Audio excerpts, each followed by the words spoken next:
Welcome back, everybody. Today we have yet another very, very special guest. I want to welcome to the show Mr. Benjamin Morse. Welcome to the show, Ben. Thanks for having me, Chris. So, first time in the show, you got a cool Kickstarter book that we're going to talk about, but let's start right from the beginning. What is your origin story? What brought you into comics and eventually made you want to write some? Probably, I would have to say Superman the movie. I was really little when I actually wasn't born when it came out, but it was always on TV. I think Tuesday nights on ABC here and there. So that was, if it was on, I got to stay up late, and I saw him grab a helicopter out of the sky, and I was hooked. So ever since then, I've always been drawing, and my primary existence as an artist. That's what I do for freelance for a living, and I do comics as well. And in the last, I would say 5-10 years, I really concentrated on writing as well, and wanting to, tell stories with my art has become a lot more important. So that's where it all kind of grew out of. So you've always been drawing, always been interested in doing something with it. So we got the book here. The book is that we're talking about today is called "We Are Scarlet Twilight."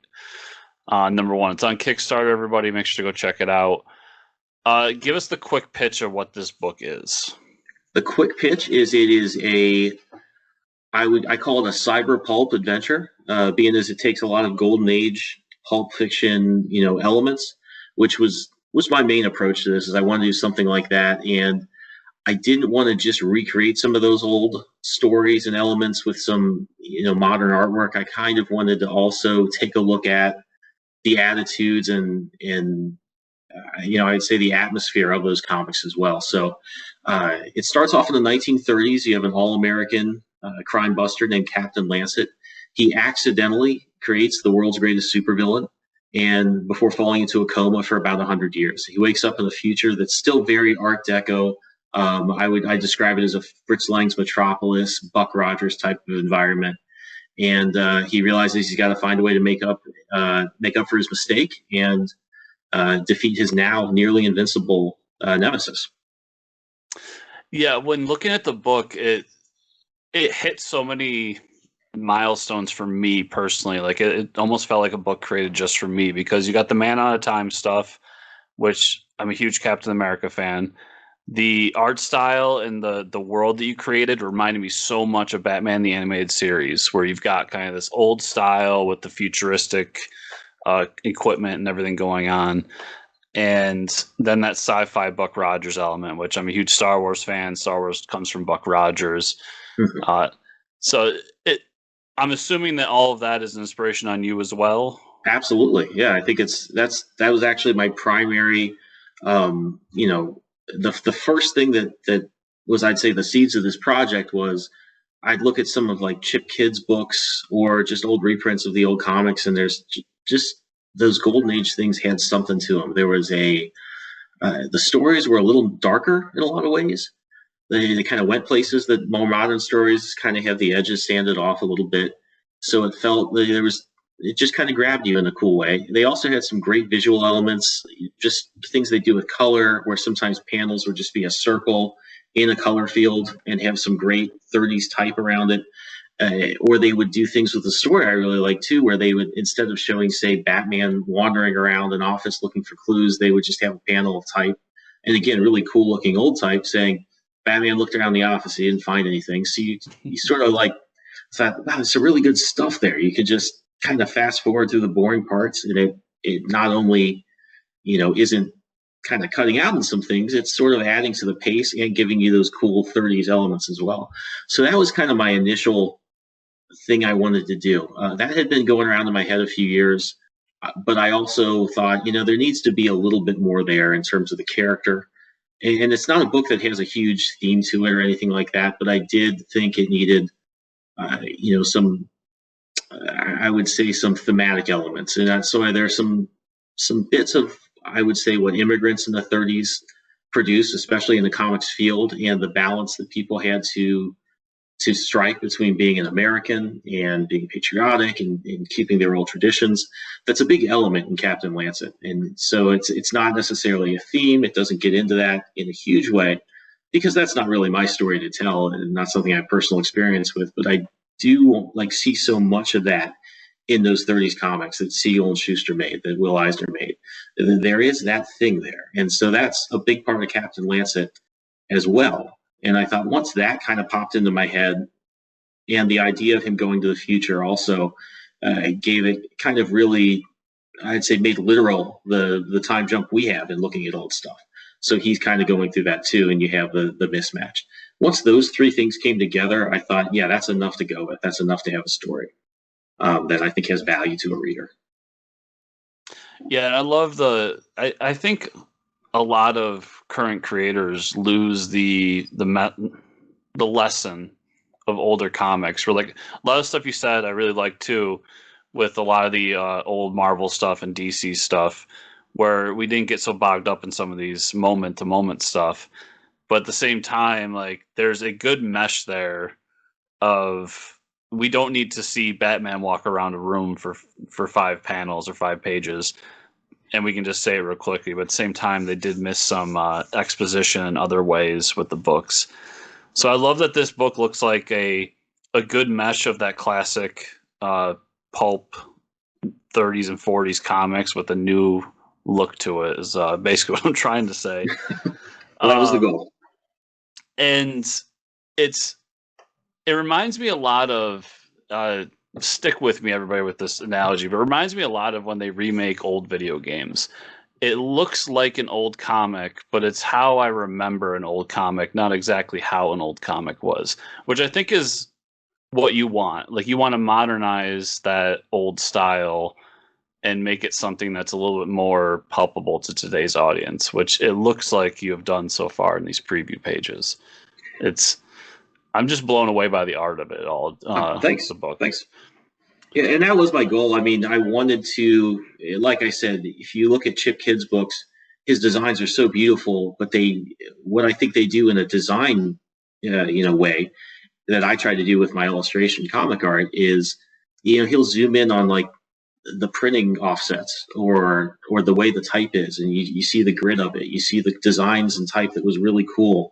You see some of the things that weren't cool, but they're photographed in a way that on a page they look cool.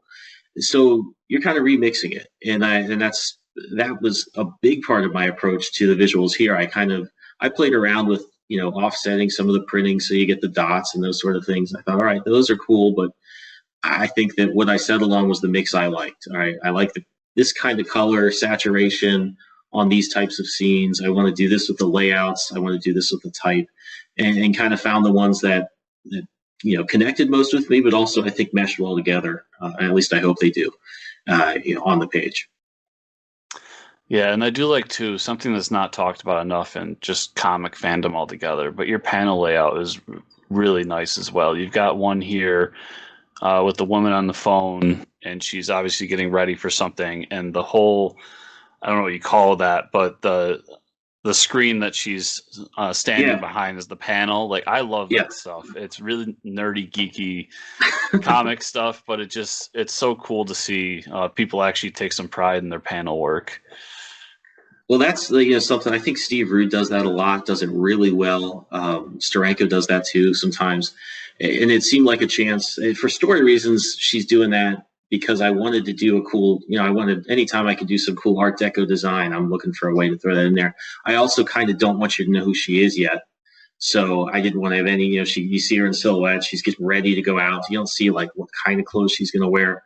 Is she a working class person? Is she, queen of some country? So there's some mystery reasons for that as well. But yeah, I really wanted to, when I thought, this is a good way to approach that and give you what I want to give you about that character at that point. But I also, like I said before, just approaching this comic, whenever I can put some cool Art Deco thing in there, that's what I'm trying to dollop into each page. So for the campaign, you're trying to raise funds for issue 1.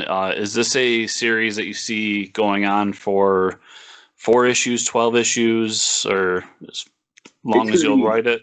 This story is 4 issues. It ends on a note that, to me, initially seemed pretty final.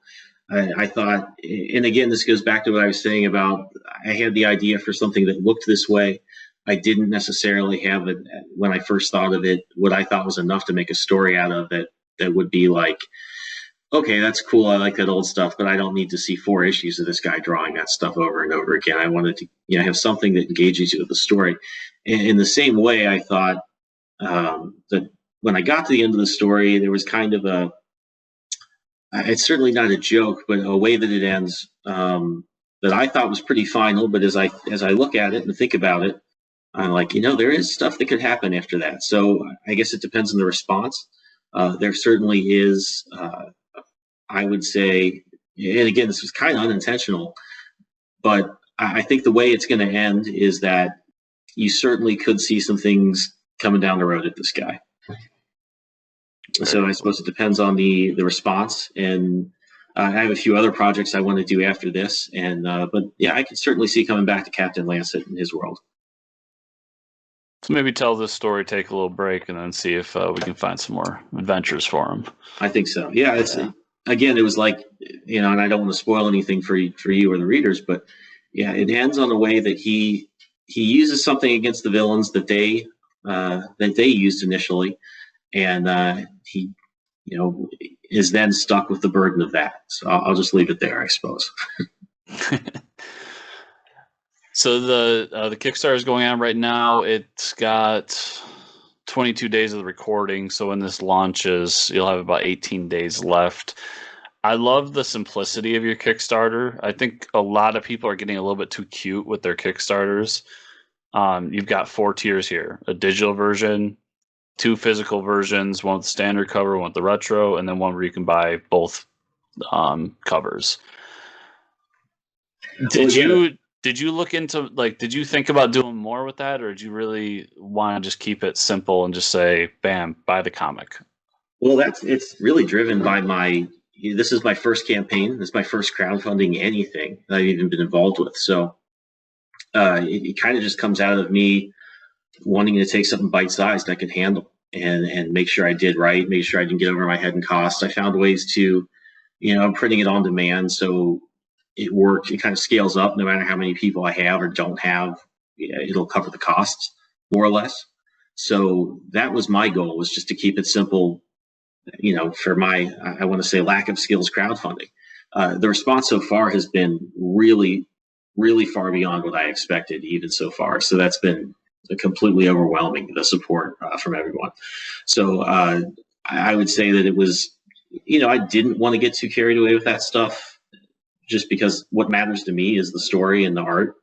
And this was kind of my vehicle to get it out there. I didn't want to have a bunch of tiers that I had to figure out how to make work financially. I figured out, all right, just figure out how to do a couple of the comics and maybe one add-on and leave it there. So that was my goal, just to see what I could do, I would say, by myself, that I could manage. And then, of course, I'll get better at it in time, I think. But the real goal is for me to have time to do my art and writing. So I just want something that's scaled up like that. And did you do the art for both covers? Oh, yeah. Because I love that. I think I personally did the both covers because I couldn't choose, and I just love that retro cover. It just reminds me of, once again, old Captain America comics or old sci-fi comics. Like the way it's laid out, it's fantastic. Well, thank you. Yeah, I did some research for that. The design part of it, that's what I do in my day job. That came pretty easily to kind of create something that was the best of those old comics. The big bar up top, just a really cool sort of 1930s Action Comics thing. The illustration I thought would be really easy for me to do. It turned out to be pretty hard and it requires some research.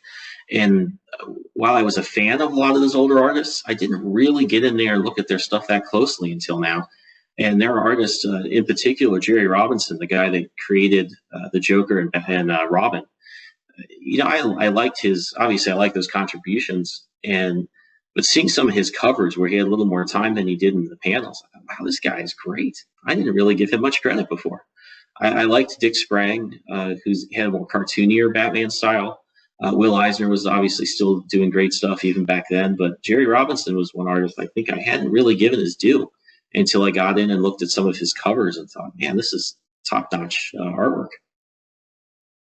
Yeah, and those guys were always kind of stuck with a house style back in the day that kind of bogged them down a little bit. But yeah, when you get into the covers, I think that's why the old covers for me are so much more iconic, and I think that's part of the reason is they were given a little more freedom to do some cool stuff with it.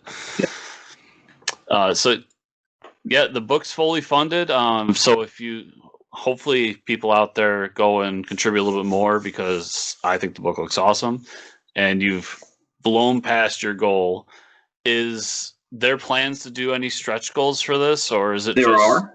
I did some planning for both stretch goals, shipping, and I was going to say like my promotion over the month as we got the funding, that just due to how quickly this got funded and how many people have backed it, have kind of been thrown out the window. So a few things are possible. I think if it gets a little bigger, that wouldn't have been. I have to be careful on costs because I kept the margins on this really low, just basically enough to be safe and make sure I wasn't going to end up in the red over when the thing's all said and done. But being this is my first time out, I kind of just wanted to cover things, so I didn't leave a lot of fat in there. I think if we get to a certain amount of backers, I can add more pages to the story without driving up the printing costs. So that's what I'm trying to research now, and I've got a few questions into the printer, and we'll see about that, which would be great because there are 2 origin stories that I did not have room for over the 4 issues, so I've got them all plotted out. And the artwork for issue 1 is halfway done, and it will be done after the campaign. But there are 2 origin stories that are kind of very much in the vein of, Batman's origin, where there's that little 5-pager. It's the Batman and who he is and how he came to be, that I have for Captain Lancet and the Villainous, that didn't have a place in the main narrative, but would be awesome to add as stretch goals. So I'm just looking into the numbers on that, waiting to hear back on a few questions. And when I hear back, I will post an update on it ASAP. Very cool. And I gotta ask, the apron, where did this idea come from? And how awesome was it for you to see that when you finally got your hands on it? The apron was, it was my, I guess, born out of my research on all these Kickstarters. You have some with just these amazing lists of add-on items, statues, pillows, all sorts of nonsense, which is awesome. I'm not knocking any of it. I think it's cool. But also knowing that was in no way really on my menu as far as what I was going to be able to put together my first time out.